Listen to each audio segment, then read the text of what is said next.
تو ہمیں بات کرنے کا سلیقہ سیکھنا چاہیے۔ اگر آپ نے لینگویج کو پڑھا ہے، اگر آپ نے لٹریچر کو پڑھا ہے تو آپ بڑے اچھے الفاظ میں وہ بات کہہ سکتے ہیں، سخت سے سخت بھی اپنا پیغام آپ دے سکتے ہیں جو آئین اور قانون کے اندر بھی رہے گا۔ بھی آپ نے وردی کی بات کی، 20 لوگ شہید ہو رہے ہیں آپ کے ملک کے اس وقت وردی والے۔ آپ کو اندازہ ہے اس کا مطلب کیا ہے؟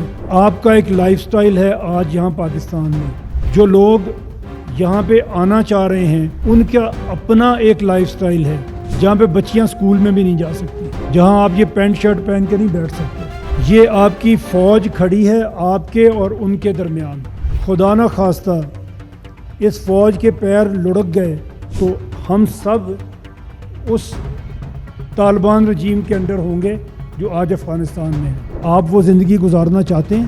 یہ ٹائیاں پہن کے، پینٹ کوٹ پہن کے بچیاں جو یہاں پہ ڈاکٹرز بن رہی ہیں، پڑھ رہی ہیں، آپ کی اپنی فیملی میں بچیاں پڑھ رہی ہوں گی، آپ چاہتے ہیں کہ یہ ختم کر دیں ہم اس کو؟ اگر کوئی روک کے بیٹھا ہوا ہے ابھی جو شہادتیں لے رہا ہے، آپ کا خیال ہے کہ فوج کی جو اعلیٰ قیادت ہوتی ہے جس دن آپ کے لوگ شہید ہوتے ہیں ان کے اوپر پریشر نہیں ہوتا؟ یہ جو کمانڈر بارڈرز پہ پھر رہے ہوتے ہیں اور عید پہ بھی جا رہے ہوتے ہیں اور ابھی بھی جا رہے ہیں، جہاں پہ شہادت ہوتی ہے پہنچتے ہیں، کس لیے پہنچتے ہیں؟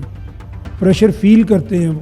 آپ کی اور اس لائف سٹائل کے درمیان یہی ایک لائن ہے، خدا نہ خواستہ یہ لائن نہیں ہوگی تو آپ کی زندگی بڑی میزریبل ہو جائے گی۔ آج ہم ایک بڑی کراس روڈ کے اوپر ہیں، میں آپ کو بتا دوں، خدا نہ خواستہ ایک ایسا جذباتی فیصلہ، ایک ایسی بات ہمیں بہت پیچھے لے کے جا سکتی ہے۔ یہ اپرچونٹیز آپ ختم کر دیں گے اپنے لیے، خدا نہ خواستہ اگر آپ اس طرح کے نعرے بازی میں اور اس طرح کی باتوں میں جائیں گے۔ میری تو آپ لوگوں سے یہ ہے کہ تالیاں لگاتے ہوئے اور نعرے مارتے ہوئے سوچا کریں کہ آپ کی پرسنل لائف کس طرح سے ایٹ سٹیک ہے، کس طرح کی آپ کی زندگی گزرے گی، خدا نہ خواستہ اگر یہ حالات ادھر جاتے ہیں جس پہ ہم تالیاں بجا رہے ہیں۔